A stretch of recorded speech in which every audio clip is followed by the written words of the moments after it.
네, 오늘 말씀 가지고 이 말씀에 나와 있는 그대로 그날이 가까움을 볼수록 이라는 제목으로 하나님 말씀 전하겠습니다. 우리 말의 중요성은 여러 번 강조해도 지나치지 않다, 그렇게 생각을 합니다.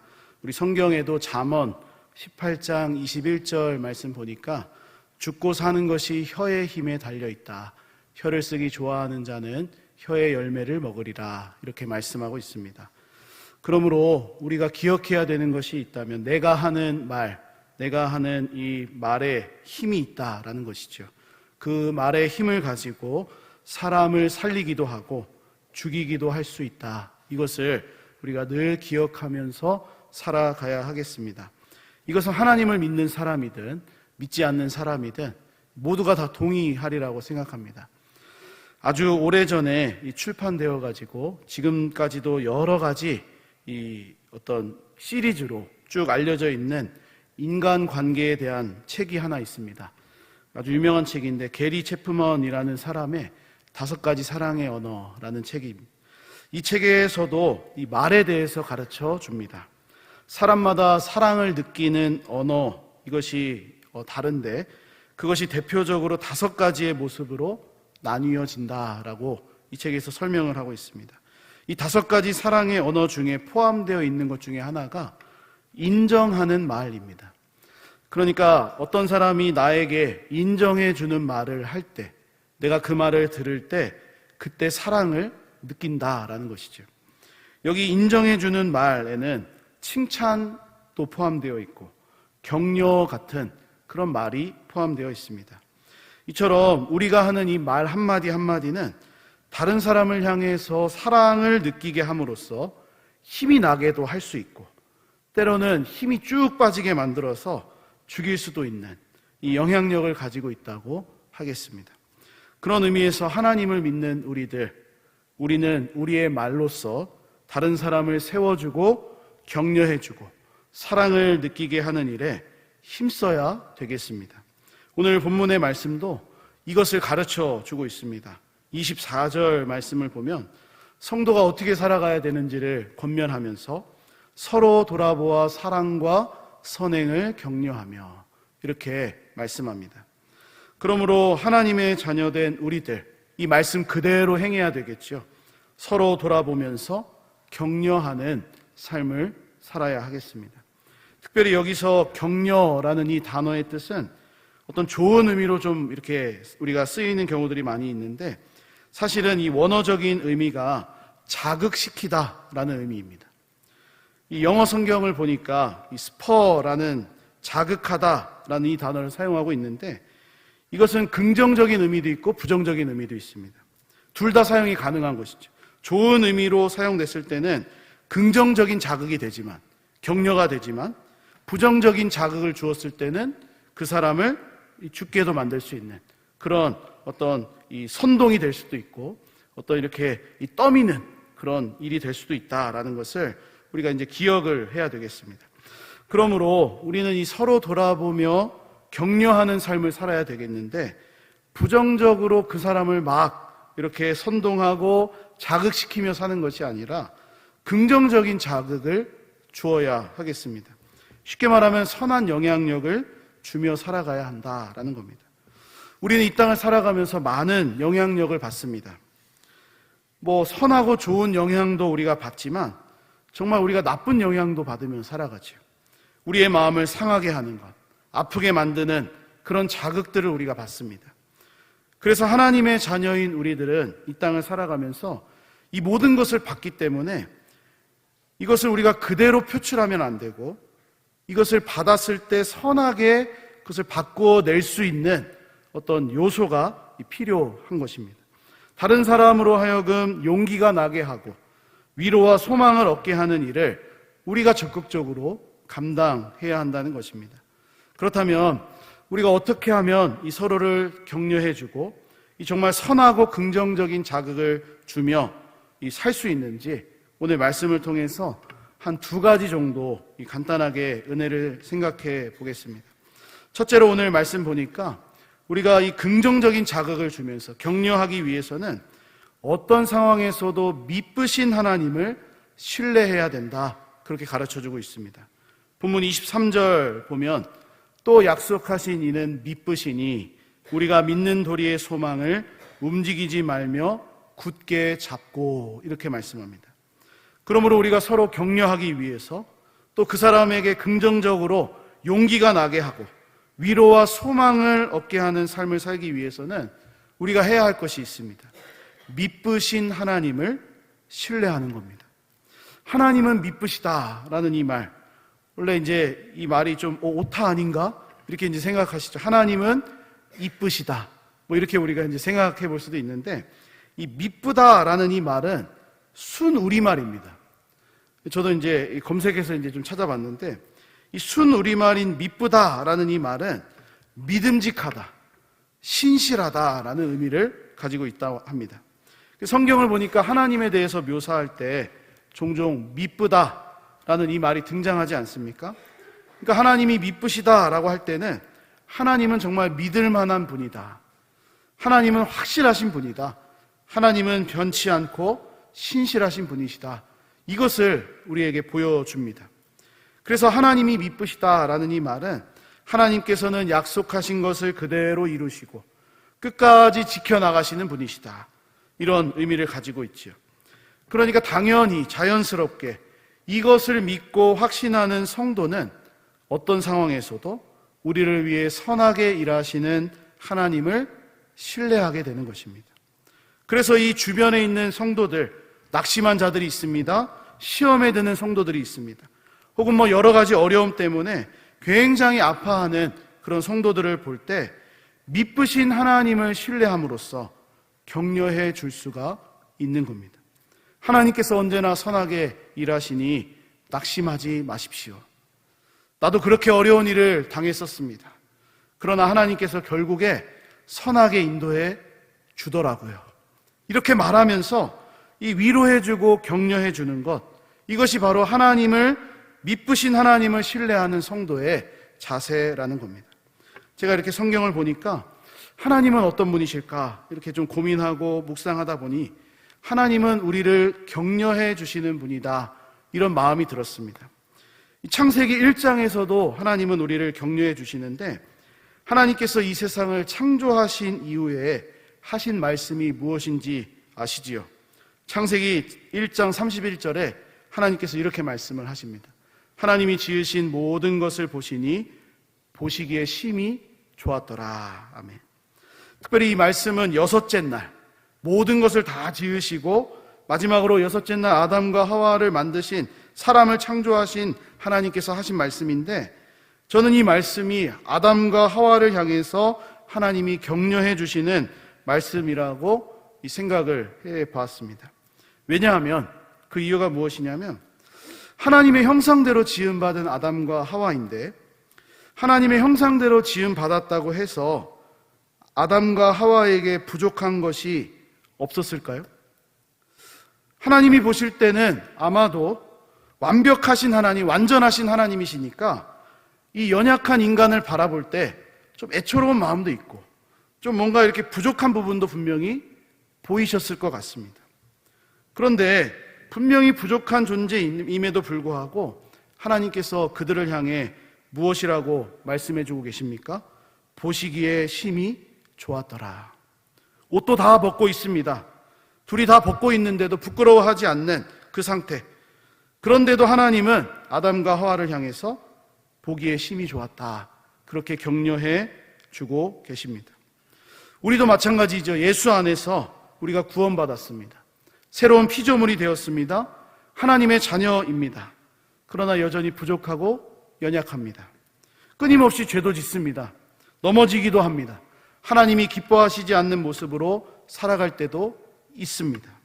그럼에도 불구하고 하나님은 우리를 격려해 주시는데, 우리가 예수님 안에 있기 때문에 내가 너를 사랑한다, 내가 너와 영원히 함께 하기를 원한다, 그렇게 말씀하시고 약속을 해 주시는 겁니다. 저는 이러한 모습을 예수님에게서도 보았습니다. 예수님께서 이 땅에 오셔서 수많은 환자들을 고치시고 치유와 회복을 베푸셨을 때 다양한 방법들을 정말 사용을 하셨습니다. 그때마다 우리 예수님은 그 사람을 향해서, 그 환자를 향해서 격려의 말씀을 덧붙이셨습니다. 특별히 누가복음 8장에 나오고 있는 12해 동안이나 혈류증으로 앓고 있던 이 여인을 한번 우리가 생각해 보면, 이 여인이 고침을 받았을 때는 수많은 사람들이 몰려 있었을 때였습니다. 누가 누구를 밀치고 있는지도 모르는 그 상황. 그래서 이 여인은 몰래 예수님 옷자락에 그냥 손만 이렇게 갖다 대어도 내가 낫겠다. 그래서 몰래 와서 예수님의 옷자락에 손을 대었는데 이 병고침을 받은 것이죠. 그런데 예수님은 그 수많은 사람들이 밀고 있는 그 상황에서 누가 내 옷을 만졌느냐라고 말씀하시면서 가시던 그 길을 멈추셨습니다. 그리고 누구에게도 알리고 싶지 않았던 그 여인, 내가 고침받았다는 사실도 밝히고 싶지도 않고 내가 혈루증에 걸려 있었다라고도 말하고 싶지도 않았는데 예수님이 그 여인을 부르십니다. 그리고 말씀하십니다. 누가복음 8장 48절의 말씀입니다. 예수께서 이르시되 딸아 내 믿음이 너를 구원하였으니 평안히 가라 하시더라. 우리 예수님의 말씀이 어떠십니까? 위로의 말씀, 격려의 말씀으로 들리지 않으십니까? 이처럼 성경은 우리를 위해 격려해 주시는 하나님의 말씀으로 가득 차 있습니다. 그러므로 우리가 믿으신 하나님을 신뢰하고 우리를 격려해 주시는 하나님의 말씀을 우리가 듣는다면 우리는 긍정적인 영향을 주며 살아가는 격려의 사람으로 살아갈 수밖에 없는 것이죠. 주 안에 사랑하는 여러분, 우리 모두 이 믿으신 하나님을 신뢰할 수 있기를 소망합니다. 그래서 우리 주변에 있는 사람들에게 선한 영향력을 주면서 정말로 그 사람으로 하여금 예수님을 믿게 하는, 또 믿으신 하나님을 신뢰하게 하는, 정말로 교회 다니는 것이 너무너무 행복하구나 그렇게 마음이 들게 하는 이 선한 영향력을 주며 살아갈 수 있기를 간절히 소원합니다. 두 번째로 오늘 본문 말씀 보니까 서로 돌아볼 때 우리가 격려할 수 있다 그렇게 가르쳐주고 있습니다. 본문 24절 말씀입니다. 잠시 다시 한번 보면 서로 돌아보아 사랑과 선행을 격려하며, 이 사랑과 선행을 격려하기 위해서, 이 격려하는 삶을 살기 위해서 앞에 해야 될 것이 있다. 서로 돌아보는 것이다 말씀합니다. 만약 우리가 서로 돌아보지 않는다면, 그런 상태에서 격려하면 어떻게 되겠습니까? 우리의 격려가 긍정적으로 나타나기는커녕 오히려 부정적으로 될 수도 있습니다. 다른 사람의 상황은 전혀 고려하지 않고 그냥 무조건 격려만 하면 그게 부정적인 역할을 할 수도 있는 것이죠. 그러므로 우리가 정말 이 다른 사람을 사랑하고 격려하기 위해서는 서로를 깊이 돌아보는 시간 필요합니다. 그런데 우리가 서로를 돌아보기 위해서 이 시간이 필요한데 도대체 어떤 시간이 필요하겠습니까? 자주 만나야죠. 자주 만날 때 서로 돌아볼 수가 있습니다. 만나지 않고는 돌아보기가 어렵습니다. 물론 핸드폰 요즘 잘 돼 있고 또 연락도 만나지 않아도 카톡으로 여러 근황도 줄 수 있지만 사실 그거는 이제 굉장히 제한적이죠. 서로 만나서 깊은 대화를 나누고 자주 만나고 시간을 가지면 서로 돌아보기 싫어도 돌아보게 되어 있습니다. 25절의 말씀 우리에게 이렇게 권면하고 있습니다. 모이기를 패하는 어떤 사람들의 습관과 같이 하지 말고 오직 권하여 그날이 가까움을 볼수록 더욱 그리하자. 자주 만나는 시간이 필요하기 때문에 모이기를 패하지 말라는 겁니다. 자주 모이라는 것이죠. 자주 모이. 오직 권하여서 그날이 가까움을 볼수록 더욱 그리하자. 우리 하나님의 역사, 하나님의 부흥, 또 하나님의 놀라운 일들은 언제나 이 모였을 때 일어났습니다. 그래서 우리는 교회 안에서 정한 그 시간, 우리가 모여서 서로를 돌아보고 예배합니다. 그리고 교제하고 여러 가지 시간들을 갖습니다. 교회 여러 모임들을 통해서 서로를 생각하고 돌아보는 이 시간들을 우리가 갖는 것입니다. 특별히 이 서로를 돌아보기 위해서 가장 좋은 시간이 있다면 예배 시간도 물론 돌아볼 필요가 있겠지만 예배에 나왔는데 예배는 안 드리고 서로 돌아보기만 하면 큰일이 되겠죠. 그 시간도 물론 중요하겠지만 가장 좋은 시간이 있다면 저는 목장 모임의 시간이다, 이렇게 말씀드리고 싶습니다. 우리 코로나 이후 이 가정에서 모이는 그런 목장들이 많이 적어졌는데 그래도 어디에서 모이든지 간에 이 목장 모임을 하는 것 자체가 서로를 돌아보는 시간입니다. 목장 모임을 못하면 목자께서 1대1로 나아가서 우리 목원들을 만나면 그게 바로 돌아보는 시간입니다. 그게 어려우면 우리 교육자들을 초청해서 예배를 청하거나 함께 신방하는 것, 그게 바로 돌아보는 것이죠. 이런 것을 통해서 우리는 서로를 돌아볼 수 있고 상황을 점검할 수 있고 격려해 줄 수 있는 아주 좋은 시간을 갖게 됩니다. 사랑하는 여러분, 세상은 점점 자기 중심적이 되어갑니다. 공동체가 중요하지 않고 단체가 중요하기보다 한 사람 한 사람이 중요하다. 내가 중요하고 내 뜻이 중요하고 내 마음이 좋아야 가는 것이고 교회 안에서도 이것은 마찬가지라고 생각합니다. 개인적으로 신앙생활을 하려고 하는 분들이 점점 늘어나고 있습니다. 별로 공동체 생활 하고 싶지 않다라는 겁니다. 나는 그냥 예배만 드리고 가겠다, 이런 분들이 늘어난다는 것이죠. 하지만 하나님께서는 우리 사람을 창조하실 그때부터 혼자 있는 것이 좋지 못하다, 이런 말씀을 하셨습니다. 그래서 아담 혼자 있게 하지 못하시고 그와 함께하는 공동체인 하와를 주신 것이고, 더욱이 죄로 인해 깨어지고 상한 우리들을 그리스도 예수 안에서 함께 지어져 가는 공동체로 불러주셨습니다. 너 혼자 나만 잘 믿으면 된다, 이렇게 말씀하지 않으시고 함께 그리스도 예수 안에서 지어져 가는 공동체로 부르셨다라는 겁니다. 에베소서 2장 22절의 말씀입니다. 너희도 성령 안에서 하나님이 거하실 처소가 되기 위하여 그리스도 예수 안에서 함께 지어져 가느니라. 아멘. 그러므로 하나님이 원하시는 것은 무엇입니까? 자주 모이는 것이죠. 자주 모여서 서로를 돌아보는 것, 격려해 주는 것, 하나님이 가장 기뻐하시는 일입니다. 그렇다면 언제까지 모여야 되겠습니까? 언제까지 이 격려가 계속돼야 되겠습니까? 25절 마지막 우리 부분에 그날이 가까움을 볼수록 더욱 그리하자 말씀합니다. 예수님이 다시 오시는 그날, 그 재림의 때 가까워지면 가까워질수록 모이기에 힘쓰고 서로를 돌아보고 격려하는 삶을 살라는 것입니다. 우리는 점점 예수님이 다시 오실 그날에 가까워지고 있습니다. 마지막 날, 어제보다는 오늘이 더 가까워졌고 오늘보다는 내일이 더 가까워질 것입니다. 그러므로 이 가까워지고 있는 이 시간, 우리에게 필요한 믿음의 자세가 있다면 모이는 것을 힘쓰고 모여서 서로를 돌아보며 격려하는 것입니다.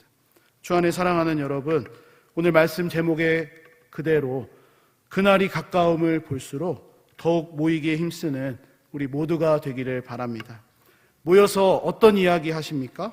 그냥 아무 이야기, 요즘 나라가 뒤숭숭하니까 정치 이야기, 대통령 이야기, 여러 이야기 할 수 있지만 그냥 그런 이야기 하는 것 아니라 어떻게 하면 우리가 선한 영향력을 주는 사람으로 살아갈 수 있을까, 이런 것들을 나누고 이야기해보고 서로를 돌아보면서 격려해 줄 수 있기를 간절히 소원합니다. 말씀을 마무리하고 정리하겠습니다. 예수님께서는 이 땅에 오신 목적이 우리를 구원하시기 위해서, 그리고 격려하시고 위로해 주시기 위해 오셨습니다.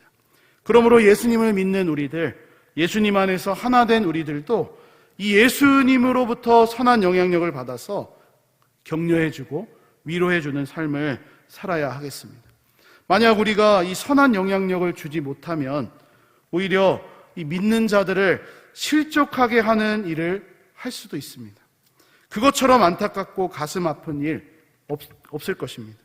예수님께서도 마태복음 24장 7절에서 실족하게 하는 일이 있음으로 말미암아 세상에 화가 있도다. 실족하게 하는 일이 없을 수는 없으나 실족하게 하는 그 사람에게는 화가 있도다. 이런 말씀을 하셨습니다. 없을 수는 없지만 우리가 이것은 굉장히 안타까운 일로 생각하고 내가 선한 영향력을 주어야 되겠다, 위로해주고 격려해줘야 되겠다, 이런 어떤 마음을 가져야 한다는 것입니다. 그러므로 우리의 말과 행동이 이 실족하는 일에 사용되지 말고 낙심한 자들을 일으켜주는 일, 또 믿음이 흔들리는 지체들이 있으면 그런 자들을 붙들어 줄 수 있는 이 격려와 위로하는 일에 사용될 수 있기를 바랍니다. 그래서 이 그날이 가까움을 볼수록, 점점 가까워지면 가까워질수록 우리가 모이기에 힘쓰는 교회가 되고 공동체가 되고 서로를 돌아보고 격려하는 우리 모두가 되어서 정말로 우리 교회를 통해 상하고 깨어진 그런 심령들이 하나님의 주시는 위로도 받고 격려도 받으면서 이 믿음의 성장을 이루어 나가는 은혜가 우리 모두에게 있기를 주님의 이름으로 간절히 소망합니다.